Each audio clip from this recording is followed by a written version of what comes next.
Some of Eric Clapton's best known songs use modulation in the chord progressions. In this video, I'll explain this music theory concept by using examples from Tears in Heaven and Layla. My name is Christian Lee. I help guitarists compose their first songs by breaking down how other great musicians did it in the past. All right, so the first song that we're going to look at is Tears in Heaven, a beautiful song that Clapton made during his solo career. It's an acoustic song, but I'm going to cheat a little bit here and use my Strat.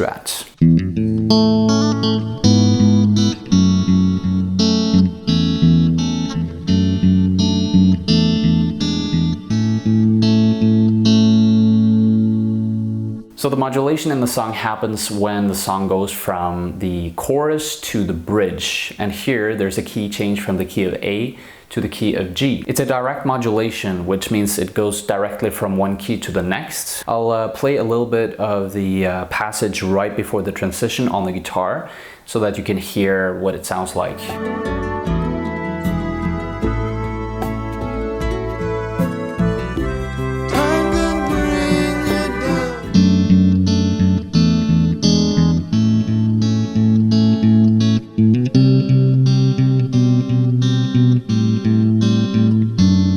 The definition of a modulation is that the key of the song changes temporarily. An expression that means something slightly different is key change. This is when the song changes the key and it stays in that new key permanently, or at least it doesn't change back to the key from before. In Tears in Heaven, we find a modulation. So this means that from the chorus to the bridge, we get a key change, but then this key change goes back to its original key when we go from bridge and back to the verse. Most people that listen to a piece of music like this will recognize a modulation just by the fact that the song introduces something new, something unexpected. And so a modulation can really help a song become more exciting and more interesting to listen to. So the transition from the key of A to the key of G happens when Clapton changes from this A chord to this C chord.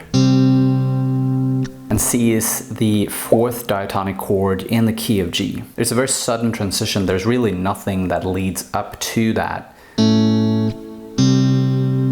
transition. If you just hear it by itself like that, it sounds very stark. There's a bit of contrast and tension there. And this is why we call it a direct modulation. There's really nothing leading up to it that gets us to expect that transition.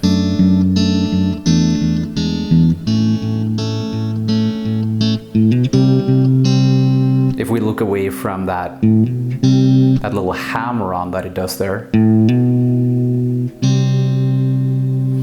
that might be considered a leading tone. He's kind of leading with that little bass tone, those bass notes right there. But apart from those, that little hammer-on, there's nothing that kind of prepares us for it. So it's a direct modulation. Now, the direct modulation here sounds amazing. I don't think Clapton could have done any better of a job, but we can use a little bit of music theory to change what Eric Clapton did, and we can experiment with this in order to get a better idea of what we could do ourselves whenever we sit down to come up with our own chord progressions and songs. We can ask ourselves questions like, what if Clapton used a chromatic modulation as opposed to a direct modulation? Chromatic modulation is when you move one half step up from the previous key. So you move one half step up the guitar neck. So in this case, he would move from the A to a B flat.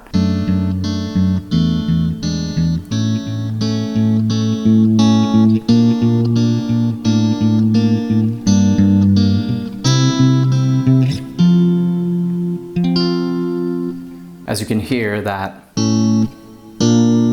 A-B transition is very nice because the chords are just right beside each other. I also added some other chords there in addition, just to kind of emphasize how he could have created a completely different chord progression and it could have actually sounded really good. But again, I'm not taking any credit here. Obviously, Clapton's version is fantastic. So yeah, let's leave it at that.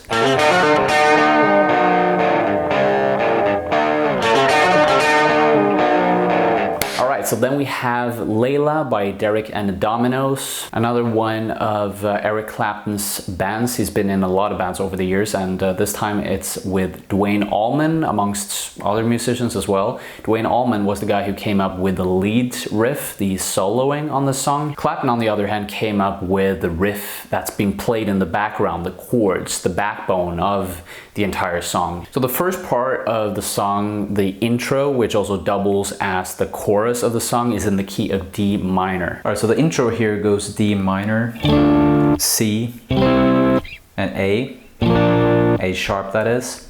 And then it goes back up again. This, what the? Where's the jack cable? It's a little piece of paper? Tryck the like button? What's that doing there? Well, as you do know, I do appreciate if you could tryck the like button, because, I mean, I'm putting a bit of effort into this, so yeah, would appreciate it. The modulation happens when he goes from the intro and the chorus part with the C chord there to the C sharp minor 7.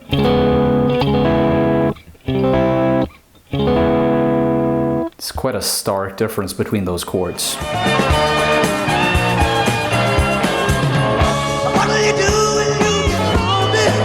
So they go from the key of D minor to E major here.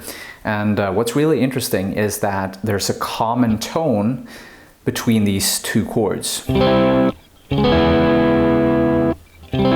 So this note right here is found in both of those chords. So what happens here is that the major third interval of the C, which is this note right here, same note as this one, the third of the scale. This major third interval turns into a minor third when you change one chord up to the C sharp minor 7. And so it's the exact same tone, but it's kind of serving two different functions in those chords. But because you have that exact same tone in there, the third, the transition is a little bit more smooth. You can contrast that by going from just a plain and simple C major to a C sharp major.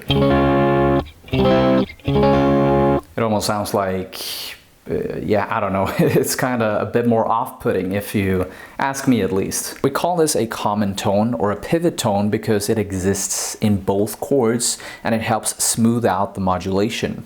So we find one modulation when Clapton goes from the intro to the verse, but that's not the end of the story, because we find a second modulation in the middle of the verse.